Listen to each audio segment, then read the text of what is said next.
Good evening friends.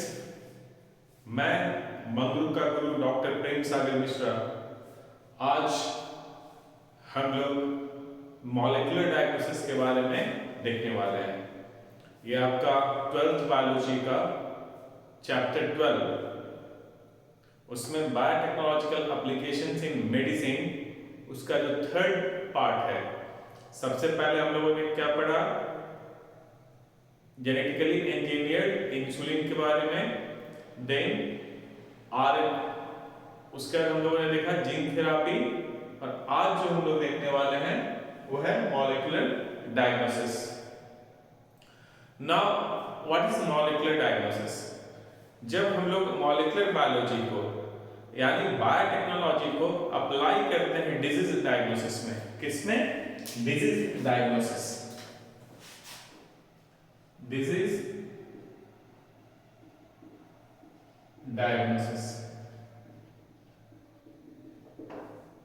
When you apply molecular biology or biotechnology in disease diagnosis, then it is called molecular diagnosis. यानी आप disease को diagnose जो है, किसी disease को आप पता करते हैं किसी इंडिविजुअल में using molecular tools, using biotechnological tools. देखो, आप सबसे पहले एक बात हम लोग को समझ लेना है। मोस्ट कॉमन डिजीज प्रोड्यूसिंग जो ऑर्गेनिजम्स है या जो एंटिटी है वो कौन है? वायरस और बैक्टीरिया। उसके अलावा भी और हैं, लेकिन ये दोनों तो मेनली ये दोनों ही कॉज करता है। और आप हमेशा याद रखना, आपने पढ़ा होगा, आपने माइक्रोबायोलॉजी में पढ़ा होगा, डिजीज प्रोड्यूस करने के लिए, ठीक है, कोई भी वायरस हो, कोई भी बैक्टीरिया हो, या फिर कोई पेस्ट हो, कोई निमेटोड्स हो, कोई भी हो, एक मिनिमम नंबर होना चाहिए। मान लिया एक बैक्टीरिया है साल्मोनेला टाइफी, ठीक है, साल्मोनेला टाइफी। अब मान लीजिए इसका नंबर जब 1 लाख हो जाएगा बॉडी में, तब ये अपना डिजीज प्रोड्यूस करेगा। इसके पहले ये डिजीज प्रोड्यूस नहीं कर पाएगा। कोई भी पैथोजन हो, ठीक है, कोई भी वायरस हो या कोई भी बैक्टीरिया हो, एक मिनिमम नंबर होता है। जब उस नंबर पे वो पहुंच जाता है ना, तो उसके बाद वो सिम्टम्स डिजीज कॉज करता है, यानी फिर डिजीज का जो सिम्टम्स है, जो लक्षण है, जैसे मान लिया बुखार आना, उल्टी आना, पेट में दर्द होना, ठीक है, या पसीना आना, कुछ भी हो सकता है। अलग अलग डिजीज का अलग अलग सिम्टम्स होता है, अलग अलग लक्षण होता है।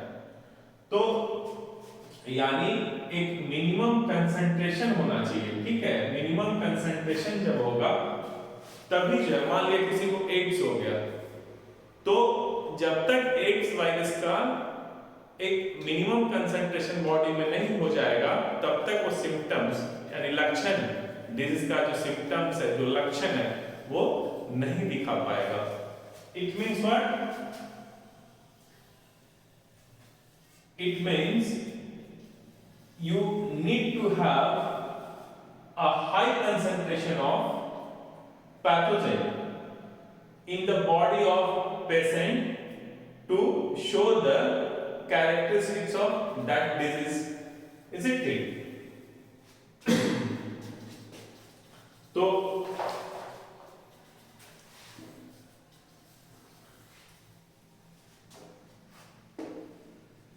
now for the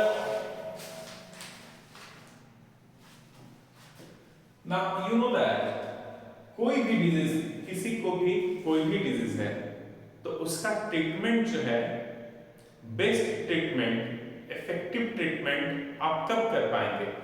सबसे पहले जितना जल्दी हो, यानी डिजीज प्रोड्यूस होने के पहले, वो अपने मिनिमम नंबर तक पहुंचने के पहले, यदि हम लोग को पता हो जाए किस पर्सन को ये डिजीज होने वाला है, ठीक है, ये बैक्टीरिया, ये वायरस या कोई जो भी डिजीज है, वो जैसे कैंसर के केस में अपने ही जीन में म्यूटेशन हो जाता है, तो यदि अर्ली डिटेक्शन हो जाए डायग्नोसिस में, डिजीज डिटेक्शन यानी डिजीज डायग्नोसिस, तो अर्ली डिटेक्ट हो जाएगा ना, तो हम लोग उसके लिए जो मेडिकेशन है फटाफट स्टार्ट कर लेंगे, तो वो आदमी ठीक हो सकता है, वो पेशेंट ठीक हो सकता है।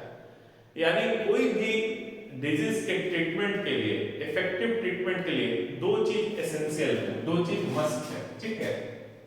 फॉर इफेक्टिव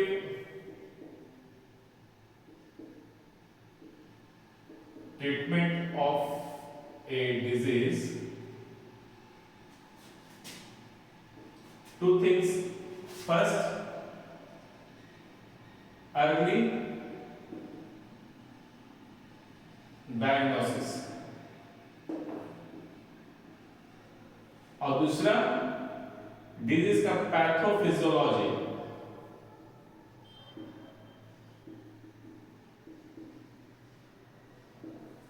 पैथोफिजियोलॉजी का मतलब है जो भी पैथोजेन है वो आपके बॉडी में कैसे बिहेव कर रहा है, किस तरह से जो है ना, वो जो उस पर्टिकुलर पैथोजेंस का क्या फिजियोलॉजी आपके बॉडी में है, ठीक है, आपके भी फिजियोलॉजी को कैसे वो इन्फ्लुएंस कर रहा है, ठीक है।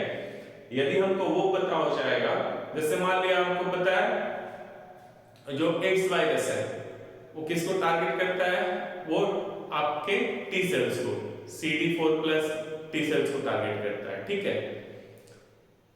तो जैसे मलेरियल पैरासाइट है वो आपके आरबीसी को टारगेट करता है। तो यदि आपको पूरा उसका फिजियोलॉजी पता हो जाए, ठीक है, पैथोफिजियोलॉजी पता हो जाए, तो आप उसका जो मेडिकेशन जो है, आप कौन सा मेडिसिन चलाएंगे, कौन सा एंटीबायोटिक देंगे, ठीक है, ये आपके लिए आसान हो जाएगा। यानी ये पैथोजन का स्टडी करना जरूरी है और डायग्नोसिस अर्ली होना चाहिए। तो यदि ये दोनों हम लोग को पता है तो किसी भी डिजीज का इफेक्टिव ट्रीटमेंट किया जा सकता है, ठीक है। तो हम लोग को यहाँ पे इंटरेस्ट किसमें है, अर्ली डायग्नोसिस में, ठीक है। तो हम लोग देखेंगे यहाँ पे अर्ली डायग्नोसिस, ठीक है, कैसे हम लोग कर सकते हैं। तो अभी हम लोग को पता है, आप यदि मॉलिक्यूलर डायग्नोसिस है तो एक और डायग्नोसिस होता है जिसको क्या कहते हैं, conventional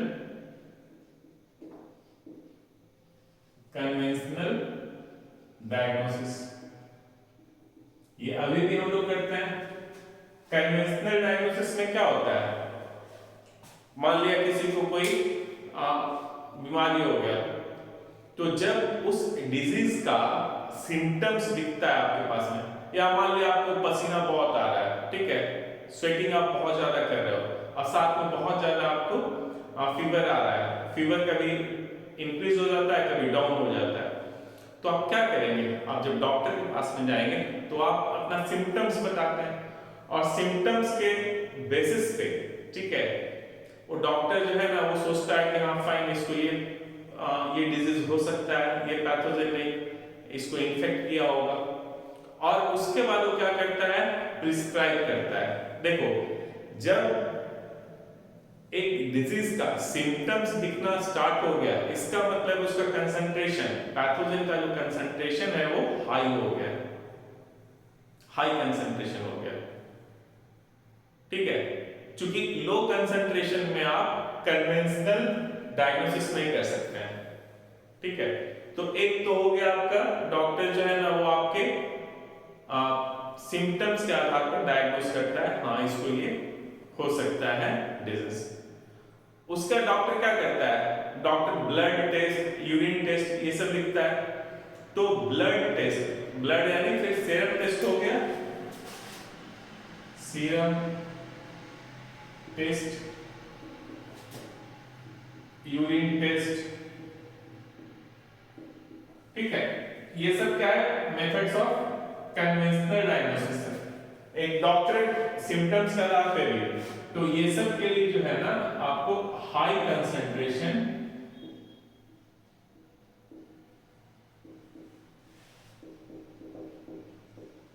high concentration of disease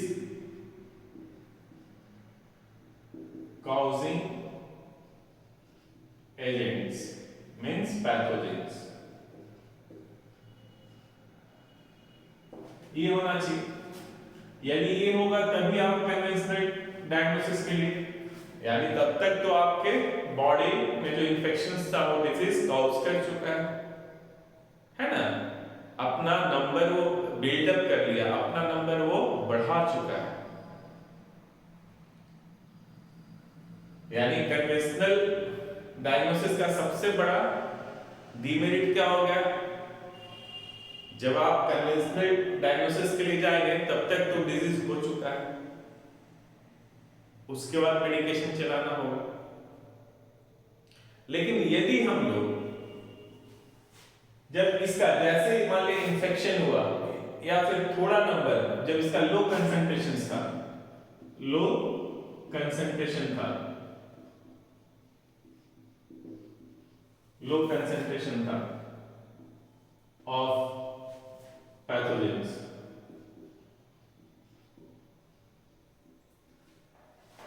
it means early diagnosis,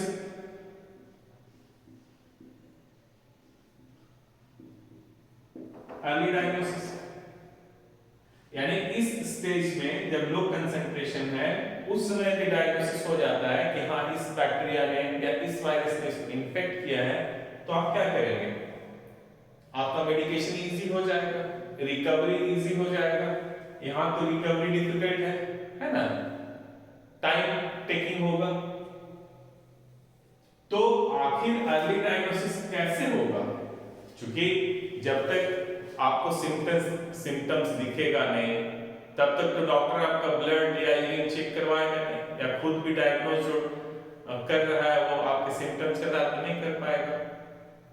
यानी फिर यदि कोई सस्पेक्टेड है, ठीक है, मान लिया कोई पर्सन है और वो अफ्रीका से मान लिया आ रहा है, या मतलब कहीं से भी आ रहा है, forget the name of country, कहीं से भी आ रहा है, और मान लिया वहां पे कोविड प्रीवेलेंस था, वहां पे कोविड के बहुत सारे केसेस थे, तो हम लोग क्या करेंगे, हम लोग डाउट करेंगे, सस्पिशन होगा, सस्पेक्ट करेंगे हाँ इस पर्सन को ये डिजीज हो सकता है।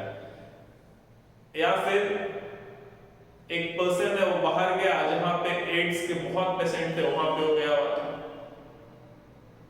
वापस आता है, तो हो सकता है हम लोग सस्पेक्ट कर सकते हैं यानी इसको एड्स हो सकता है, कोई सिम्टम्स नहीं, हम लोग जस्ट सस्पेक्ट कर रहे हैं। अभी देखे थे ना जब कोविड के केस में हर एक जगह आपका जो है ना वो डॉक्टर्स बैठे हुए थे, नर्स बैठी हुई थी और आपका नेजल स्वैब लेकर और ठीक है वो टेस्ट कर रहे थे। ऐसा तो नहीं था ना किसी को फीवर हो या नहीं हो सभी का लिया जा रहा था, क्यों लिया जा रहा था, उसका मॉलिक्यूलर टेस्टिंग होता था, ठीक है, यानी उसको कोविड का वायरस है या नहीं, हम लोग क्या चेक करते थे, कोविड का वायरस उसमें है कि नहीं है, यानी आप सस्पेक्ट करते थे, क्योंकि चला हुआ था, हो सकता है किसी भी पर्सन में हो सकता है। तो इससे पहले जो कोविड वायरस जो है, कोरोना वायरस है, वो कंप्लीटली टेक ओवर करे, हम लोग पता करके और फिर उसका मेडिकेशन कर देते थे, जो भी मेडिकेशन था, ठीक है। तो अर्ली डायग्नोसिस सस्पिशन के ही आधार पे हो सकता है कि हाँ आप सस्पेक्ट कर रहे हो कि ये हो सकता है इसमें ये डिजीज हो, तो हम लोग क्या कर सकते हैं, we can go for the molecular diagnosis, ठीक है, मॉलिक्यूलर डायग्नोसिस, मॉलिक्यूलर डायग्नोसिस। अब देखेंगे हम लोग मॉलिक्यूलर डायग्नोसिस कैसे करते हैं, ठीक है। यानी ये लो कंसंट्रेशन जब पैथोजेंस का रहेगा तब ये पॉसिबल नहीं है, ये वाला लो कंसंट्रेशन केस में ये पॉसिबल नहीं है, तो उस केस में एक ही possibility early diagnosis molecular diagnosis के बेसिस पे, मॉलिक्यूलर टूल्स के द्वारा आप कर सकते हो। तो अब लोग हम देखेंगे हम लोग का जो क्लास 12 में जो पढ़ना है वो 3 टेक्निक पढ़ना है, मेनली पीसीआर, एलाइजा, ठीक है, और उसमें एक प्रोब भी है, ठीक है, यानी molecular diagnosis you can use recombinant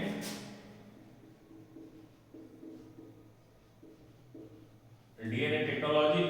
और चूंकि अब ये इतना बायोटेक्नोलॉजी इतना ब्रॉड हो गया है, इसमें हम लोग इंक्लूड कर लेते हैं पीसीआर और यू हैव एलाइजा। तो हम लोग ये 3 पढ़ेंगे, इसमें मेरे प्रोब देख लेंगे हम लोग, प्रोब, ठीक है। एलाइजा पीसीआर का फुल फॉर्म क्या होता है? Polymerase chain reaction. हम लोगों ने ये बहुत डिटेल में पढ़ा है, कहां पढ़ा था? चैप्टर 11 में पढ़ा था, ठीक है। और इसके बाद आपने इसके बारे में पहले भी पढ़ा होगा, कहां पे पढ़ा होगा? डीएनए फिंगरप्रिंटिंग में, वहां पे भी पढ़ेंगे डीएनए फिंगरप्रिंटिंग में। एलाइजा का फुल फॉर्म क्या होता है? Enzyme linked immunosorbent acid.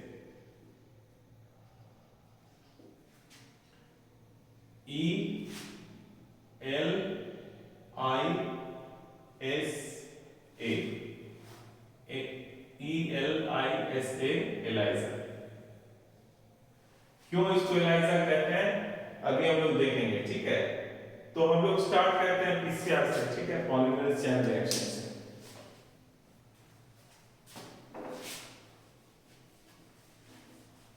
Now first we will see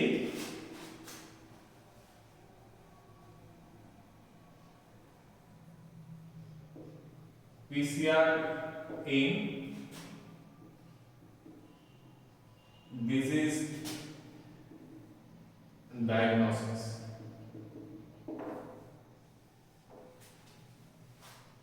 PCR क्या कहता है? स्मॉल अमाउंट ऑफ जो डीएनए होगा या RNA, small amount of nucleic acids, उसको एम्प्लीफाई कर देता है। बेसिस क्या है इसका? Amplifications, amplification of nucleic acids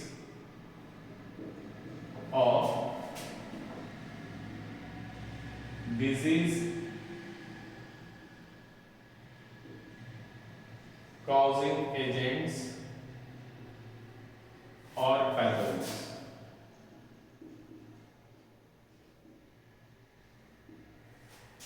PCR का फुल फॉर्म था पॉलीमरेज चेन रिएक्शन, पहले भी हमने आपको बताया है। अब पॉलीमरेज चेन रिएक्शन में अब देखो आप यहां पे मान लिया हम लोग एड्स का ही लेकर चलते हैं, ठीक है, एग्जाम्पल एड्स का है, ठीक है ना। आपको पता है एड्स क्या रेट्रोवायरस है, आरएनए वायरस है, आरएनए से सीडीएनए बनेगा। तो मान लिया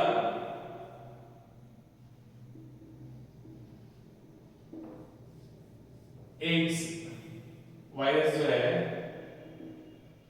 यानी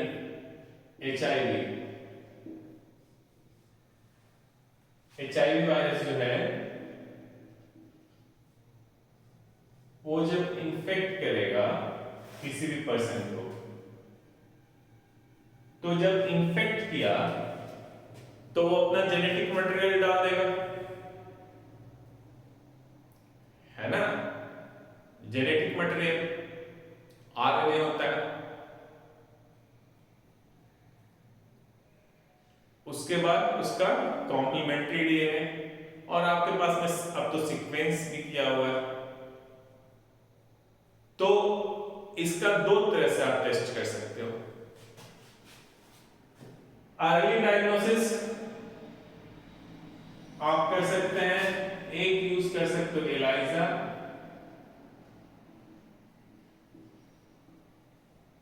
ये प्रीलिमिनरी टेस्ट है, ये कंफर्म नहीं करता है,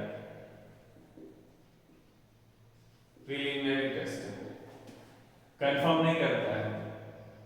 और दूसरा जो है वो पीसीआर है आपका, पीसीआर के बारे में हम आपको बता रहे हैं।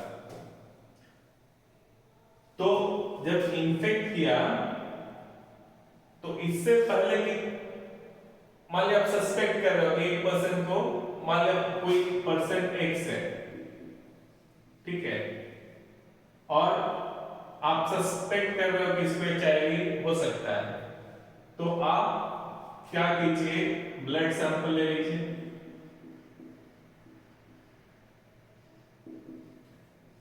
ठीक है, उसमें से फिर आप डीएनए आइसोलेट कर लो। अब ये जो वायरस का आरएनए था उससे सी डीएनए बन जाता है एचआईवी का, सी डीएनए। अब चूंकि हम लोग को सीक्वेंस पता है, तो आप इसके लिए एक प्राइमर डेवलप कर लेते हो। आपके पास में प्राइमर है, पीसीआर तो याद है ना यार, पीसीआर में क्या करते हैं, पॉलीमरेज चेन रिएक्शन में हम लोग डीएनए एम्प्लीफाई करते हैं, डीएनए एम्प्लीफाई करते हैं। कैसे एम्प्लीफाई करते हो, आप टेम्पलेट ले लेते हैं, ठीक है, उसके बाद इसमें प्राइमर ऐड कर देते हो, उसके बाद डीएनटीपी यानी डीएनटीपीज ऐड करते हो। एनटीपीज का मतलब डीएटीपी, डीसीटीपी, डीजीटीपी, डीएटीपी प्लस डीएनए पॉलीमरेज। यहां पे आप टाक डीएनए पॉलीमरेज, टाक डीएनए पॉलीमरेज। और आपको पता नहीं ये जो प्राइमर है, फिर आप इसको गर्म करते हो, तो गर्म करते हो तो क्या होता है, डीनेचुरेशन,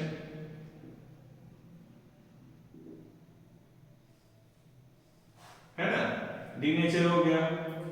डीनेचुरेशन के बाद क्या होता है, ये जो प्राइमर है वो इधर और इधर दोनों तरफ बाइंड होगा, इसको क्या कहते हैं, प्राइमर एंगलिंग।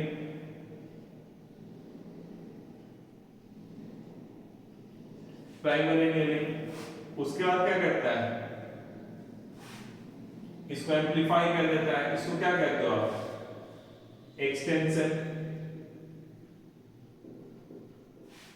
और ठीक है, यानी एक से दो कॉपी बना, फिर 4 कॉपी बनेगा, यानी इसका जो है कोई भी डीएनए का एक्सटेंशन, यानी कोई भी डीएनए जो है एम्प्लीफाई कब होगा, जब उसके लिए प्राइमर आप दोगे।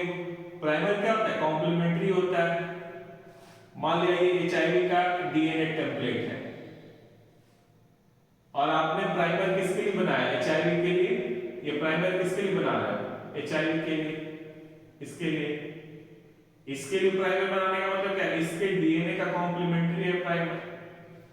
यदि यहाँ पे वायरस का डीएनए होगा, एचआईवी का डीएनए होगा, तभी प्राइमर यहाँ बाइंड होगा।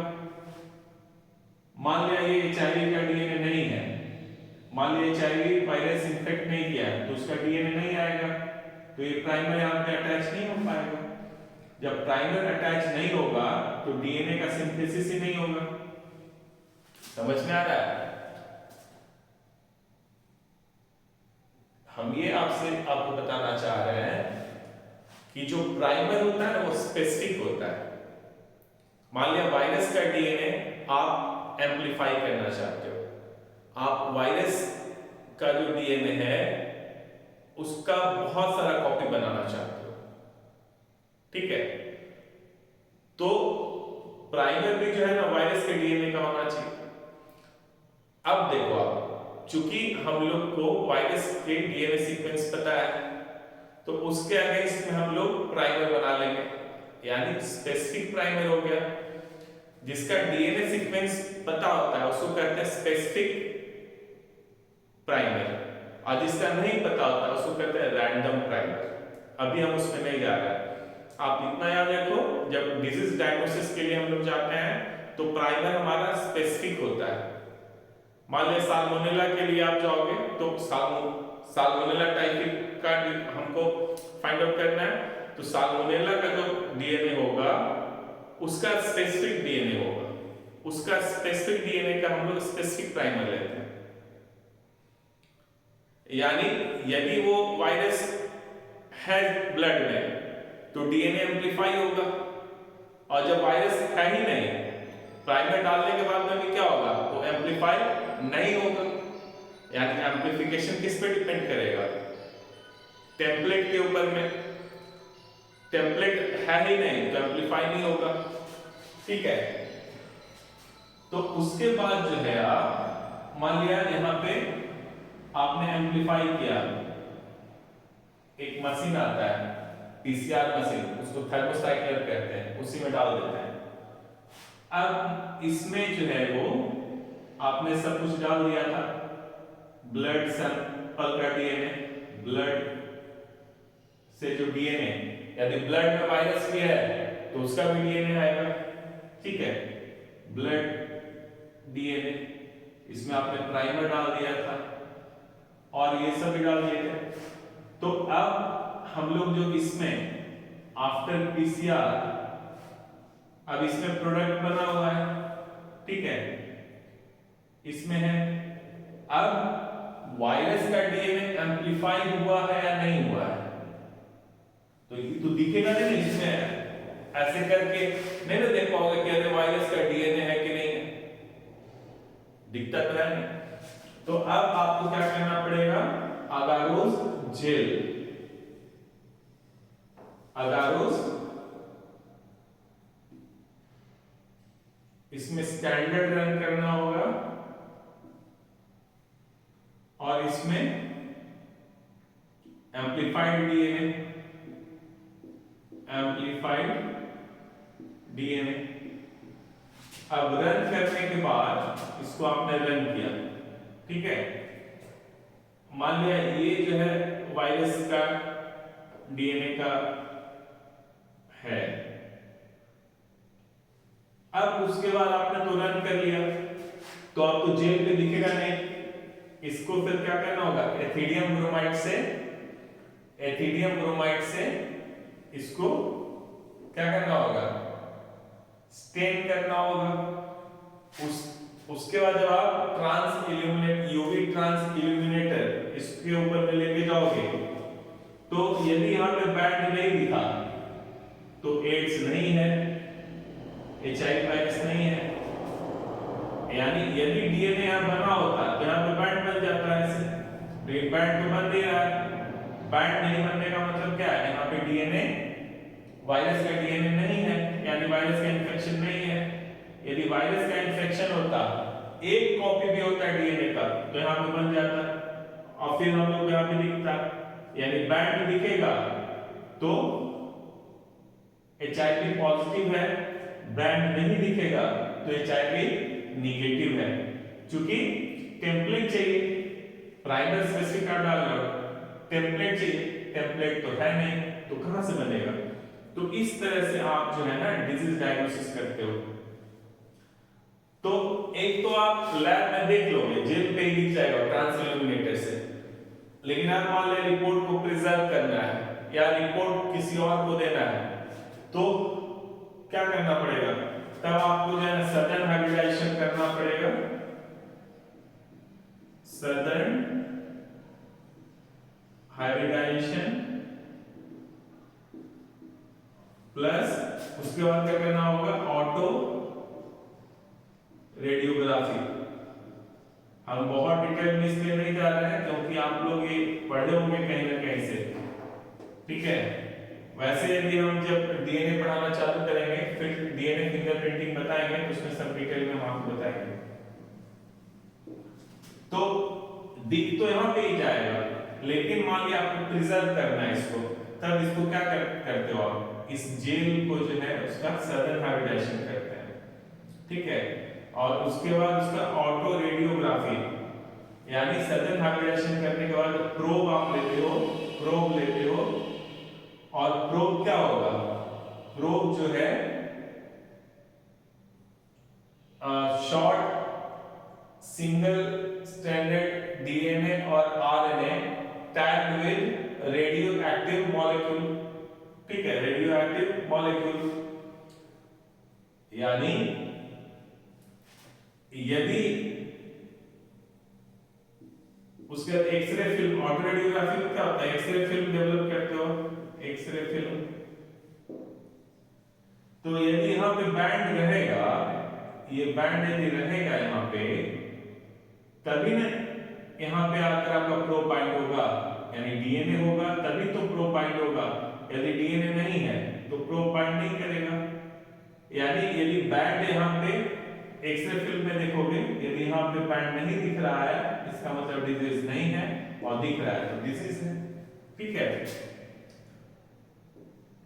तो इस तरह से पीसीआर जो है हम इसमें नहीं जा रहे हैं, इसको और अच्छा से समझने के लिए आपको ये दोनों चीज समझना पड़ेगा।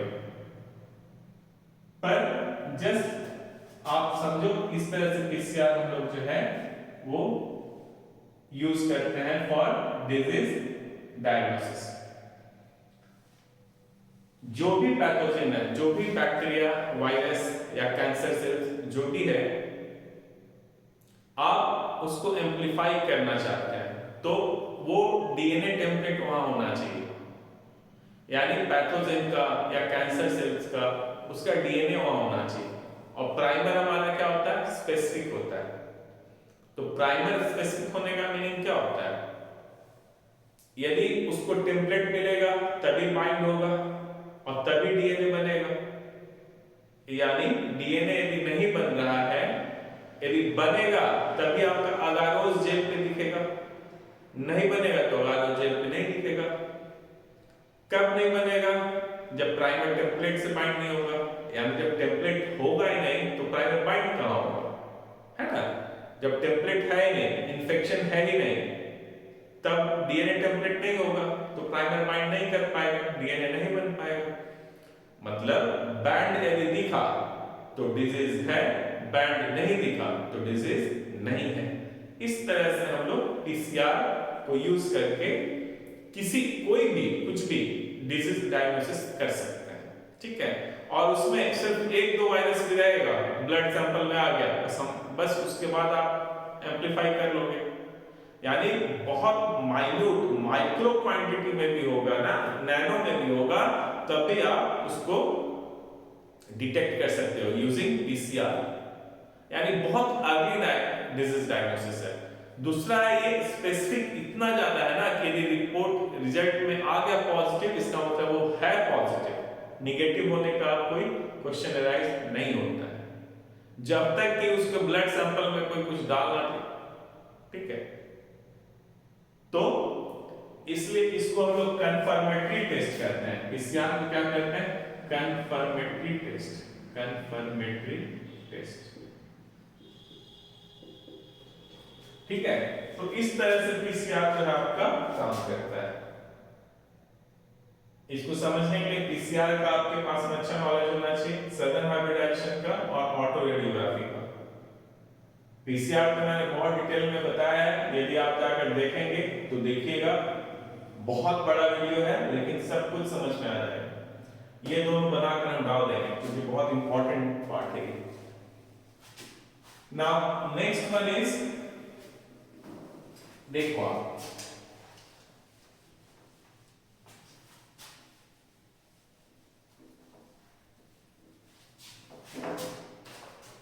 नेक्स्ट कैंसर के केस में जो है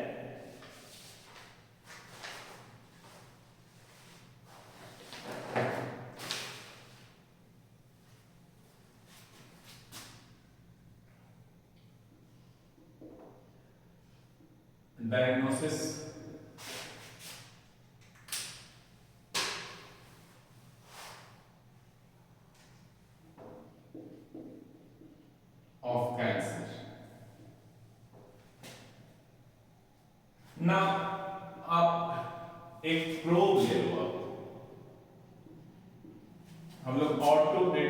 auto radiography.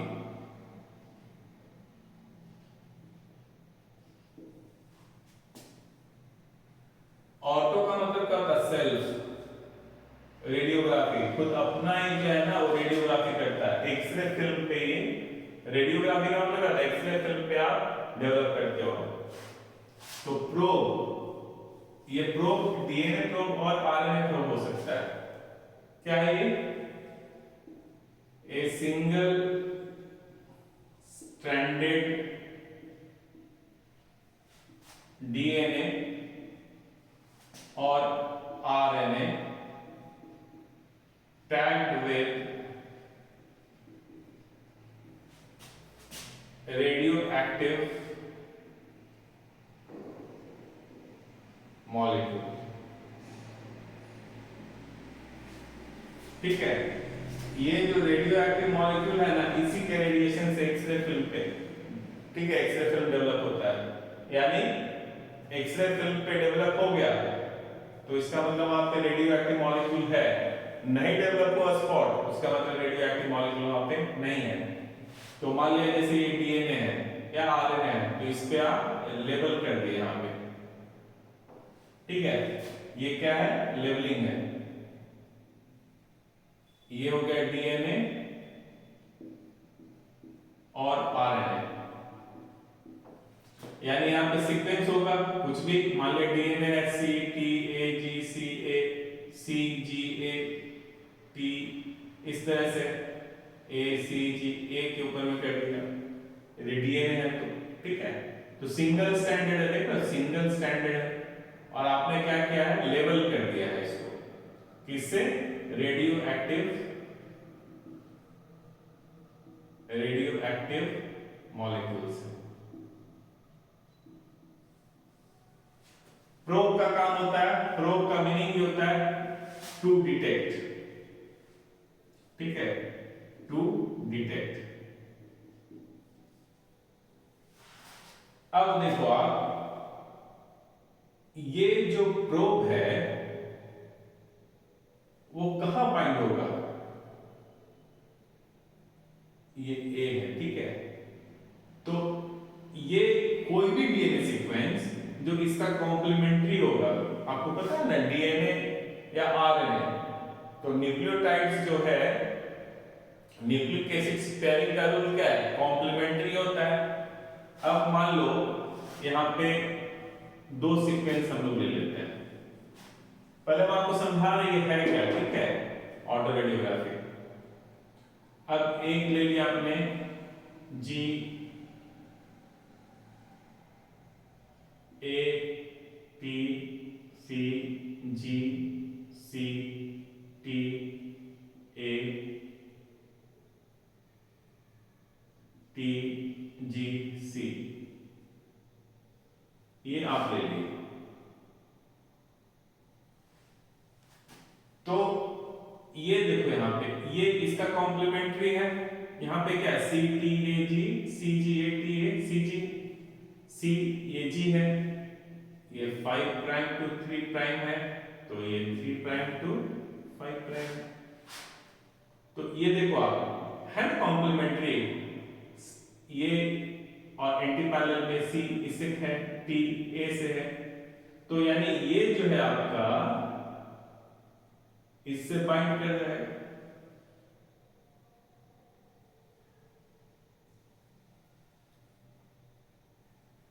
C T A G C G A P A C G. अब ए इसमें प्रोब टैग्ड है, प्रोब है, सॉरी प्रोब ये हुआ, ये लेबल्ड है रेडियोएक्टिव मॉलिक्यूल से। यानी यदि इसको, इस प्रोब को उसका कॉम्प्लीमेंट्री डीएनए या आरएनए मिलेगा, स्ट्रैंड मिलेगा, ठीक है, यानी इसका कॉम्प्लीमेंट्री सिंगल स्ट्रैंडेड मिल जाएगा तो वहां जाकर बाइंड कर जाएगा। अब इसको मान लो वॉश करोगे आप, तो ये तो इसके साथ में चिपका हुआ रह जाएगा, बाकी का सब वॉश आउट हो जाएगा। अब इसको यदि आप एक्सरे फिल्म पे जो है, एक्सरे फिल्म इसमें डालकर और ओवरनाइट रख दो आप, ठीक है, ओवरनाइट या जितना भी दिन चाहिए रख दो आप। तो ये क्या करेगा, यहां पे रेडियो चूंकि ये बाइंड कर गया है तो इस पे क्या होगा, ये स्पॉट बन जाएगा। ये स्पॉट क्यों बना, इसके वजह से, रेडियो एक्टिव मॉलिक्यूल की वजह से, ठीक है। और वो किस पे था, प्रोब पे। यानी यहां पे ये डॉट बनने का मतलब है कि ये जो है, मान देखो आप, यदि ये नहीं होता, ये नहीं होता तो ये इससे बाइंड नहीं कर पाता, तो आप वॉश करते तो ये भी वॉश आउट हो जाता। अब इसका कॉम्प्लीमेंट्री मिल गया तो इससे बाइंड कर गया, ठीक है। Rule of complementary, complementarity, complementary pairing,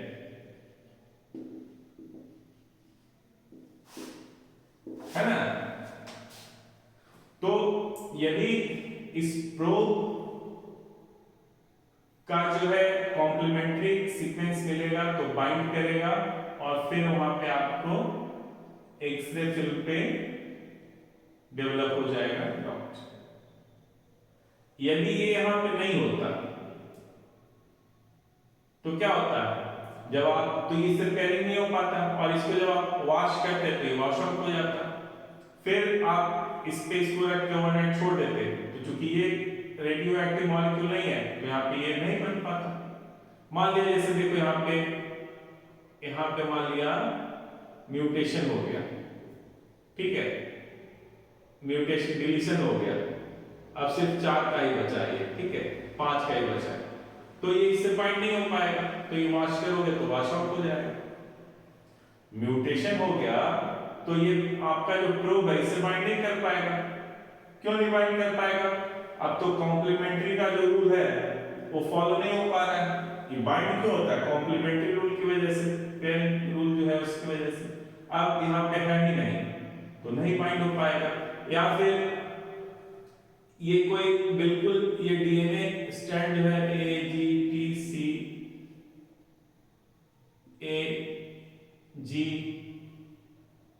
T T T ऐसे, तो ये भी कॉम्प्लीमेंट्री फॉलो नहीं कर रहा है, यानी अलग स्ट्रैंड है आप जिसके लिए स्पेसिफिक है। मान लीजिए कैंसर सेल जो प्रोटो ऑन्कोजीन्स होता है, आपको पता है ना, प्रोटो ऑन्कोजीन्स इनएक्टिव होता है, हम सब में प्रोटो ऑन्कोजीन्स है, जीन का इनएक्टिव फॉर्म, कैंसर जीन का इनएक्टिव फॉर्म, उसमें जब म्यूटेशन हो जाता है तब वो ऑन्कोजीन हो जाता है, तब वो कैंसर कॉजिंग जीन हो जाता है। प्रोटो ऑन्कोजीन सभी में है, जब उसमें म्यूटेशन होगा, यानी जब म्यूटेशन, यानी पहले वाला मान लीजिए जो हम बना रहे थे ये वो नॉर्मल जीन था, तो आपको ये स्पॉट दिख रहा था क्योंकि कॉम्प्लीमेंट्री था ना, तो बाइंड हो गया था, तो ये बाइंड हो गया, तो बाइंड होने की वजह से स्पॉट मिला। लेकिन म्यूटेशन हो गया, यानी जो प्रोटो ऑन्कोजीन्स था, प्रोटो ऑन्कोजीन, ठीक है, अब इसमें मान लिया म्यूटेशन हो गया तो ये किसमें कन्वर्ट हो जाएगा, ऑन्कोजीन में। ये इनएक्टिव कैंसर, ऑन्को का मतलब था कैंसर, जीन का मतलब प्रोड्यूसिंग, जनरेटिंग, प्रोड्यूसिंग और जनरेशन मतलब प्रोड्यूसिंग, यानी कैंसर प्रोड्यूसिंग हो जाएगा म्यूटेशन की वजह से। तो आपने प्रोब किसके लिए बनाया था, प्रोटो ऑन्कोजीन्स के लिए, तो बाइंड करके आपको बना दे रहा था ये यहाँ पे स्पॉट एक्सरे फिल्म पे, तो यानी वो कैंसर कॉज नहीं किया है। लेकिन मान लीजिए म्यूटेशन हो गया, म्यूटेशन हो जाएगा तो फिर ये बाइंड नहीं हो पाएगा, वॉश करोगे तो वॉश आउट हो जाएगा। और चूंकि यहाँ बाइंड नहीं हो पाया तो ये प्रोब तो यहाँ पे है नहीं। ये जो आपका स्पॉट इस पे डेवलप होता है किसकी वजह से होता है, रेडियो एक्टिव मॉलिक्यूल की वजह से। अब ये बाइंड करेगा नहीं तो radio active molecule wash out हो गया, ठीक है, जब बाइंडिंग नहीं करेगा तो वॉश आउट हो जाएगा, तो फिर इस पे तो है ही नहीं वो रेडियो एक्टिव मॉलिक्यूल, तो ये नहीं बन पाएगा, साफ रहेगा। यानी कॉम्प्लीमेंट्री रूल फॉलो नहीं हो पाया, था ही नहीं। ठीक है, तो इस तरह से जो है ना प्रोब हम लोग यूज करते हैं ऑटो रेडियोग्राफी, और प्रोब जो है वो यूज करते हैं कैंसर डिटेक्शन में। समझ में आया? प्रोटोऑन्कोजीन, इसके लिए आप प्रोब बना लेते हो, single standard DNA tag with radio active molecule. ठीक है, इसके लिए अब इसमें म्यूटेशन हो जाएगा यदि, तो हमारा प्रोब इससे बाइंड नहीं हो पाएगा। प्रोब जब नहीं बाइंड हो पाएगा तो एक्सरे फिल्म डेवलप नहीं हो पाएगा, क्योंकि एक्सरे फिल्म डेवलप करता है रेडियो एक्टिव मॉलिक्यूल, उससे जो रेस निकलता है ना उसके वजह से होता है। तो अब तो रेस निकलेगा नहीं, तो एक्सरे डेवलप होगा नहीं, एक्सरे से वजह से होता है। तो यदि स्पॉट बन गया इसका मतलब कैंसर नहीं है। ठीक है, स्पॉट बन गया इसका मतलब कैंसर नहीं है, और स्पॉट नहीं बना तो इसका मतलब कैंसर है, जीन म्यूटेट कर गया, वो ऑन्कोजेनिक हो गया। ठीक है, हम ये सभी में होता है प्रोटोऑन्कोजेंस, यू नेम एनी पर्सन उसमें होगा म्यूटेशन की वजह से जो है ना। और आजकल जो हम लोग खाते पीते हैं या प्लास्टिक में गर्म ले आते हैं तो बहुत सारा ऑन्कोजेनिक सब्सटेंस हम लोग कंज्यूम करते हैं, तो वो क्या करता है इसको म्यूटेट कर देता है, वो म्यूटाजेनिक होता है। कार्सिनोजेनिक जेनिक जो सब्सटेंस होता है क्या होता है, म्यूटाजेनिक होता है, म्यूटेशन कॉज करता है। तो प्रोटोऑन्कोजीन जब म्यूटेट हो जाएगा तो ऑन्कोजीन बन जाएगा और फिर कैंसर कॉज करेगा। ठीक है, तो आप प्रोब भी समझ गए होंगे, ऑटो रेडियोग्राफी। ठीक है, नेक्स्ट हम लोग देखेंगे एलाइजर।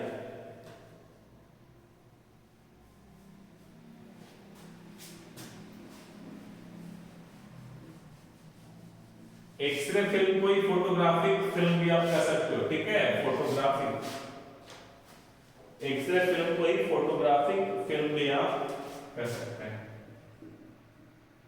एक्सरे फिल्म को ही फोटोग्राफिक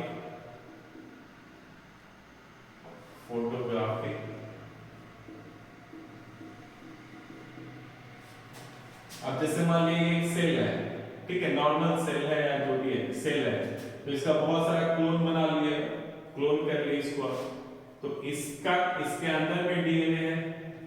अब इसी के अंदर में पता करना है ना कि ये जो जीन है कैंसर वाला म्यूटेट किया है कि नहीं किया है, तो प्रोब आप भेजोगे। ठीक है, अब प्रोब यदि इससे लिंक हो जाएगा तो इसके ऊपर में स्पॉट बन जाएगा, तो इसका मतलब कैंसर नहीं है। अब मान लीजिए एक म्यूटेट कर गया, तो जो प्रोब आपने भेजा है तो इसका कॉम्प्लीमेंट्री अब नहीं रह गया, नॉट कॉम्प्लीमेंट्री, तो ये बाइंड नहीं हो पाएगा। आप वॉश करोगे तो वॉश आउट हो जाएगा, फोटोग्राफिक फिल्म डेवलप करोगे तो उस पर कोई स्पॉट डेवलप नहीं होगा, तो यानी इसको कैंसर। ठीक है, इस तरह से हम लोग क्लोन सेल्स, ठीक है, इस तरह से हम लोग फाइंड आउट करते हैं किसी को कैंसर है या नहीं है। Next one is ELISA.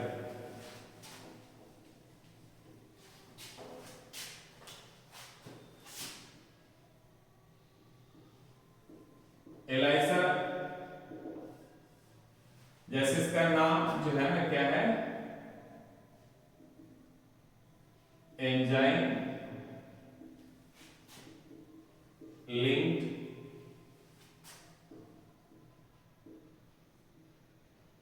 Immunosorbent एसे। देखो इसका नाम पहले बता देते हैं क्यों इसका नाम पड़ा।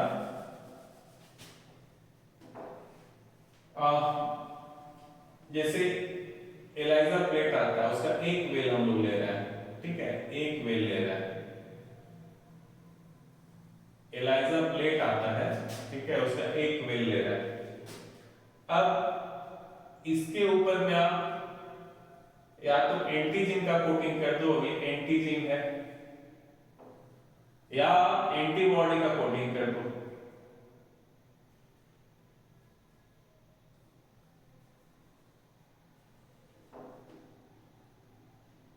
एंटीबॉडी का कोटिंग कर दो।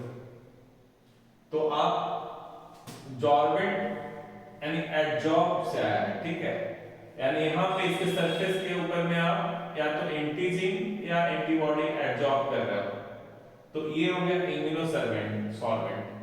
और इसमें क्या करते हो ना, जो एंटीबॉडी है, ये एंटीबॉडी है, तो इसमें एंजाइम लिंक कर देते हो आप इस तरह से,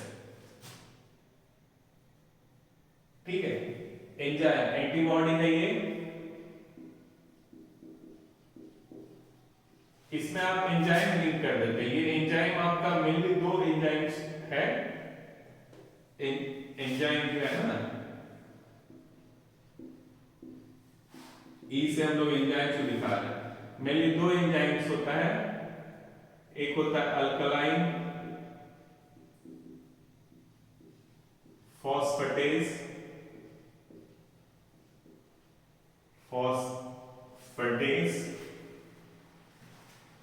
ठीक है, और दूसरा होता है पर ऑक्सीडेज।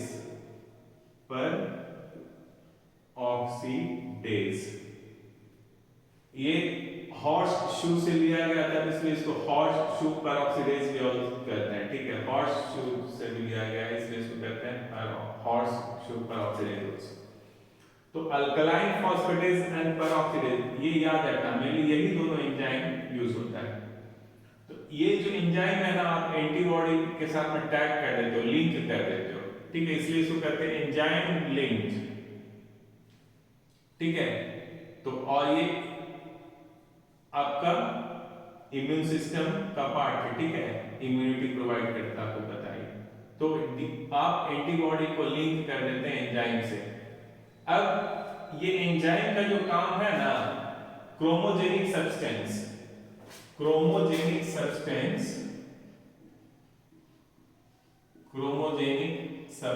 हम डिटेल में नहीं जा रहे, सिर्फ आपको थोड़ा सा बता दे रहे हैं। क्रोमोजेनिक सब्सटेंस, तो मान लिया यहां पे क्रोमोजेनिक, इसका जो सबस्ट्रेट होगा, इस एंजाइम का जो सबस्ट्रेट होगा, इस एंजाइम का जो सबस्ट्रेट होगा, ठीक है, जैसे ये येलो कलर देगा, ये ब्लू कलर देगा, तो आप जब सबस्ट्रेट को इस पे डालोगे ना, तो यदि ये एंजाइम यहाँ पे है, तो क्या करेगा, ये एंजाइम इस सबस्ट्रेट को हाइड्रोलाइज कर देगा। क्या कर देगा? हाइड्रोलाइज कर देगा। और जैसे ये हाइड्रोलाइज होगा, तो नाम क्या है इसका? क्रोमोजेनिक। क्रोमो का मतलब होता है कलर, क्रोमो का मीनिंग होता है कलर, जेनिक का मतलब फिर से प्रोड्यूसिंग। आपने कलर प्रोड्यूसिंग सबस्ट्रेट डाला है, तो जैसे आप यहाँ पे डालोगे तो ये कलर प्रोड्यूस करना शुरू कर देगा। यानी कलर जैसे आपको दिखा तो यानी टेस्ट पॉजिटिव है, इससे तुलसी को कहते हैं ना, आप कलर को रीड कर रहे हो इससे, ठीक है।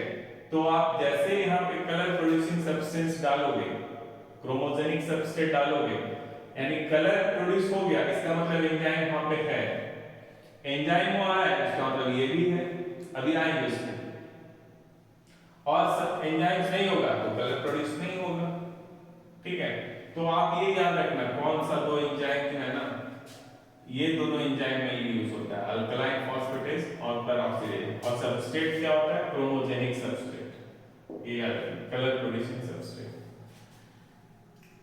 तो ये तो आपको समझ में आ गया होगा क्यों कहते हैं एंजाइम लिंक्ड इम्यूनोसॉर्बेंट इससे, क्योंकि आप जो एलाइजा प्लेट आता है उसके ऊपर में एडजॉर्ब कर देते हो एंटीजन और एंटीबॉडी, वही तो हमारा इम्यून सब्सटेंस है, ठीक है। ये एंटीजन है, ये एंटीबॉडी है, अलग अलग आप कुछ भी कोटिंग कर सकते हो, क्योंकि इसका वेल पे कोटिंग कर रहे हो इसलिए इसको इम्यूनोसॉर्बेंट।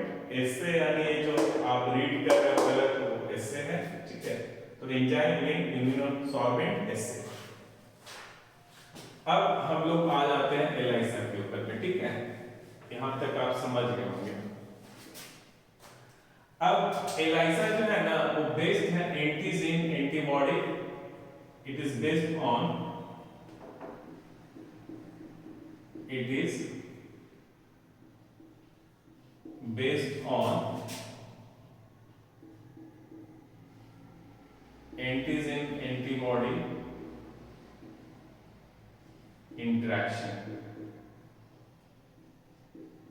आपने इम्यूनोलॉजी में पढ़ा होगा कि एंटीजन और एंटीबॉडी। एंटीजन क्या होता है?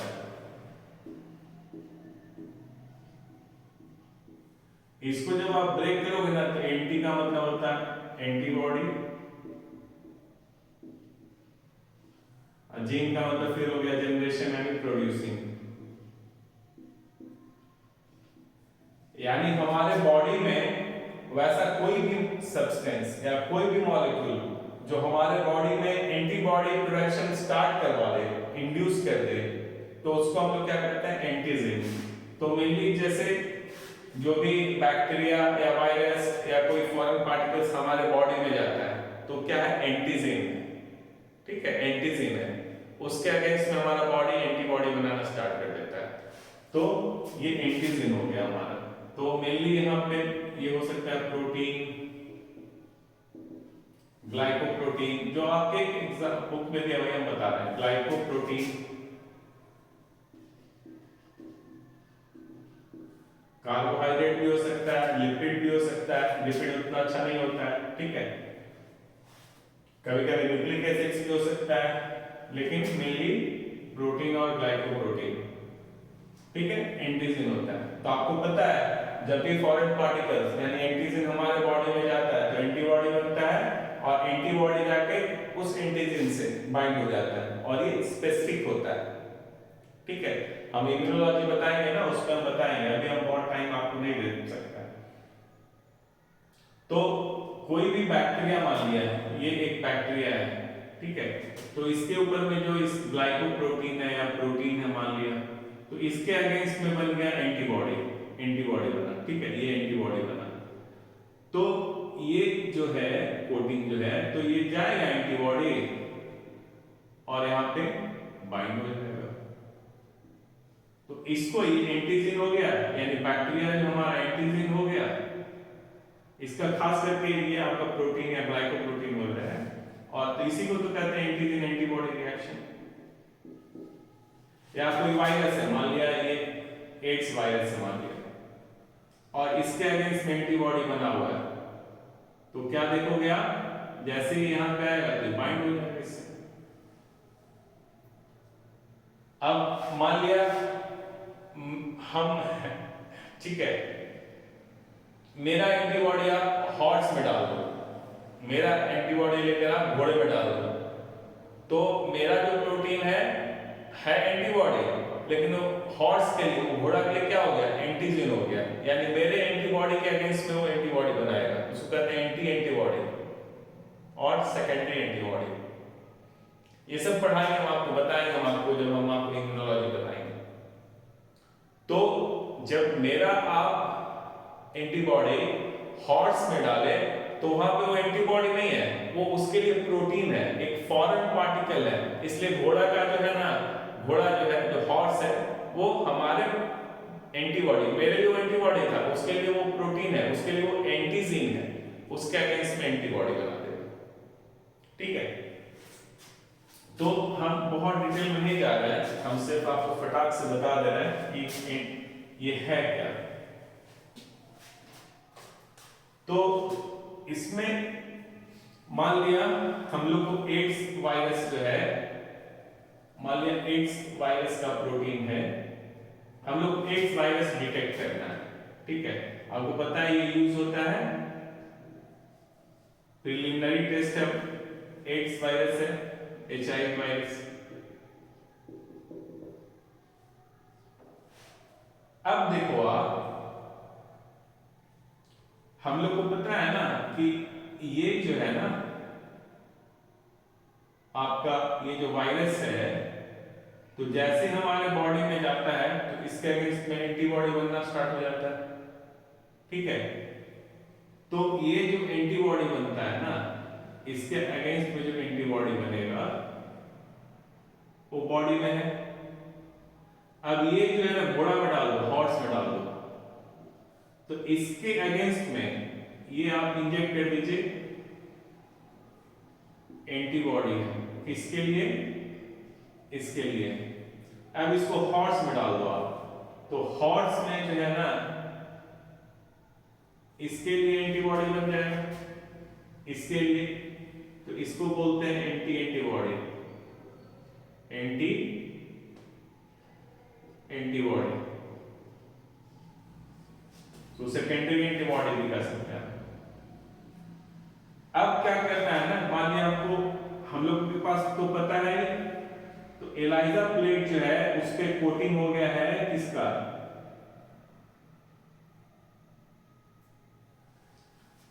ये HIV वायरस है, ये क्या हो गया, एंटीजन हो गया, ठीक है। अब मान लिया जो भी पर्सन को आप सस्पेक्ट कर रहे हो उसका ब्लड ले लो आप, सस्पेक्टेड पर्सन का, सस्पेक्टेड पर्सन ब्लड आपने ले लिया। तो अब देखो जब ब्लड लोगे तो यदि उसको वायरस इन्फेक्ट किए हुए हैं तो इसके अगेंस्ट में एंटीबॉडी बन गया है, यदि इन्फेक्ट नहीं किया है तो एंटीबॉडी नहीं बनेगा। तो मान लो आप ये ब्लड इसमें डालें और यहां पे कुछ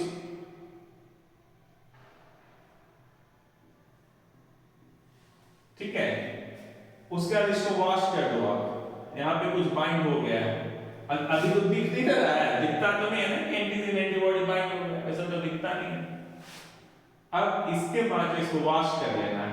वॉश करने के बाद ये जो है, ये तो आपको पता है ना कि इसके अगेंस्ट में ही बनाया हुआ, यानी जो सस्पेक्टेड पर्सन का के ब्लड में जो एंटीबॉडी बना है उसके अगेंस्ट में ये, यानी सबके तो एक ही जैसा होगा, बना के रखा हुआ रहता है। इसमें जो है ना आप क्या किए, एंजाइम लिंक कर दिए इसमें,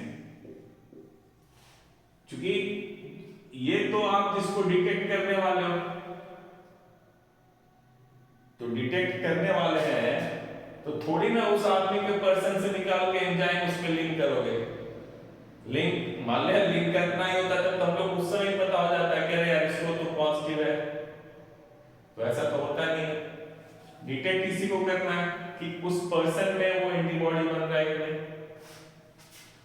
तो अब वॉश करने के बाद क्या करो ना, जो एंजाइम लिंक एंटीबॉडी है, ठीक है, यानी एंजाइम लिंक सेकेंडरी एंटीबॉडी या एंटी एंटीबॉडी है, ये आप ऐड करवा, तो इसी के अगेंस्ट में है, तो यदि यहां पे रहेगा तो क्या होगा, ये बाइंड हो जाएगा।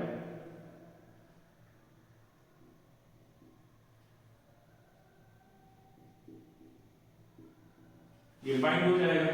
लेकिन मान लिया ये यहां पे नहीं रहेगा, तब ये इस पे नहीं है, ये इसका एंटीबॉडी नहीं है, ये इसका एंटीबॉडी है, तो ये जो है इससे बाइंड होगा, इससे बाइंड नहीं होगा।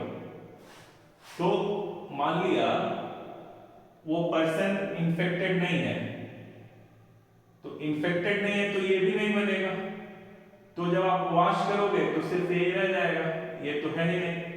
उसके बाद जब आप ये डालेंगे तो बाइंड नहीं करेगा, फिर वॉश करना है आपको, तो वॉश हो जाएगा, तो सिर्फ यही बचेगा ना। अब वॉश कर लिया, वॉश करने के बाद आपने क्या किया, इसमें ऐड करना है क्रोमोजेनिक सब्सट्रेट। अब आप क्रोमोजेनिक सब्सट्रेट डालोगे तो यहां पे एंजाइम्स यदि है तो क्या हो जाएगा, कलर दिखने लगेगा, कलर दिखेगा।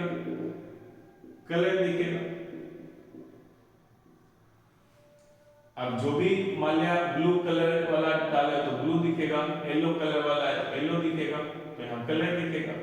यानी कलर दिखा तो इसका मतलब पॉजिटिव है, कलर नहीं दिखा तो निगेटिव है। कलर कब नहीं दिखेगा, जब सस्पेक्टेड पर्सन के ब्लड में एंटीबॉडी नहीं बनेगा तो ये यहां पे बाइंड नहीं कर पाएगा, जब ये बाइंड नहीं हुआ तो ये भी बाइंड नहीं कर पाएगा। वॉश करोगे आप तो ये एंजाइम भी वॉश आउट हो जाएगा, ये पूरा। उसके बाद आप जब डालोगे तो कलर नहीं बनेगा, नो कलर यानी निगेटिव। अब मान लिया वो सस्पेक्टेड पर्सन सच में इन्फेक्टेड है तो उसके बॉडी में, उसके ब्लड में एंटीबॉडी बना हुआ है, एंटीबॉडी बना हुआ है तो ये एंटीजन से बाइंड कर जाएगा, ठीक है। और जब बाइंड कर जाएगा फिर से जब आप सेकेंडरी एंटीबॉडी डालोगे टैग्ड विद एंजाइम तो वो जाके उससे बाइंड हो जाएगा। क्रोमोजेनिक सब्सटेंस डालोगे तो कलर बनने लगेगा, तो ये क्या होगा, पॉजिटिव हो जाएगा। तो इसको ही हम लोग कहते हैं एंटीजन एंटीबॉडी इंटरेक्शन, एंटीजन और एंटीबॉडी इंटरेक्शन, यानी कोई एंटीबॉडी अपने ही एंटीजन से बाइंड करता है, स्पेसिफिक होता है। तो इस तरह से जो है ना आप एलाइजा के द्वारा टेस्ट कर सकते हो। बहुत सारा एलाइजा आप बहुत सारे आप साल्मोनेला में भी आप यूज कर सकते हो, ठीक है। यहाँ पे उस बैक्टीरिया का कोटिंग कर दोगे और उस बैक्टीरिया के अगेंस्ट में जो एंटीबॉडी बनता है उसी को डिटेक्ट करना है। तो उस मान लिया उस एंटीबॉडी के अगेंस्ट एंटीबॉडी बना लेना है, उसके ऊपर में एंजाइम टैग कर देना है, ठीक है। इसको हम जानते हैं, नहीं जानते ये, यदि ये बना तो है डिजीज, तब कलर मिलेगा, नहीं बना तो नहीं है डिजीज, कलर नहीं बनेगा। तो आप इस तरह से एलाइजा का जो है आप यूज कर सकते हैं डिजीज डायग्नोसिस में, ठीक है। तो आप क्या करते हैं, in case of ELISA you are detecting antigens, ठीक है, बाय डिटेक्टिंग एंटीजन और एंटीबॉडी कुछ भी, ठीक है। तो इस तरह से आप you can use ELISA also for disease diagnosis, early disease diagnosis. If you have any doubt you can ask me, ठीक है। तो ये आप याद रखो, ठीक है। हम इसको रन करते हैं।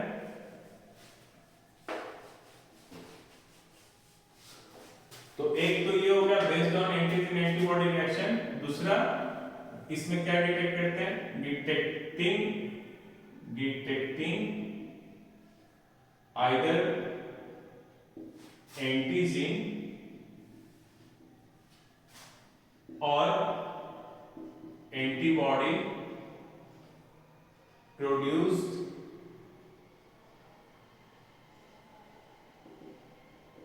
अगेंस्ट पैथोजेंस, ठीक है।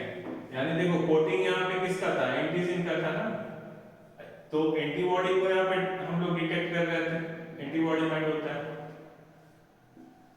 हम लोग एंटीजन को भी डिटेक्ट कर सकते हैं क्योंकि हम लोग को पता है कि ये एंटीबॉडी बनता है, तो एंटीबॉडी का कोटिंग कर देंगे यहाँ पे।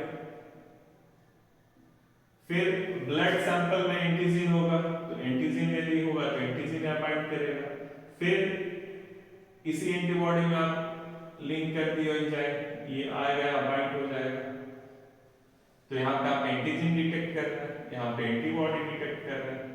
इसको कहते हैं सैंडविच एलाइजा। हम उतने डायरेक्ट नहीं जा रहे हैं, डायरेक्ट एलाइजा होता है, डायरेक्ट सैंडविच, बहुत सारे टाइप्स हैं। तो इधर यू कैन डिटेक्ट एंटीजन और एंटीजन प्रोड्यूस्ड अगेंस्ट पैथोजेंस। अब एंटीजन हो सकता है प्रोटीन, ग्लाइकोप्रोटीन, वायरस, बैक्टीरिया, कुछ भी हो सकता है, ठीक है, फॉरेन पार्टिकल्स होता है। So with this molecular diagnosis chapter part is over.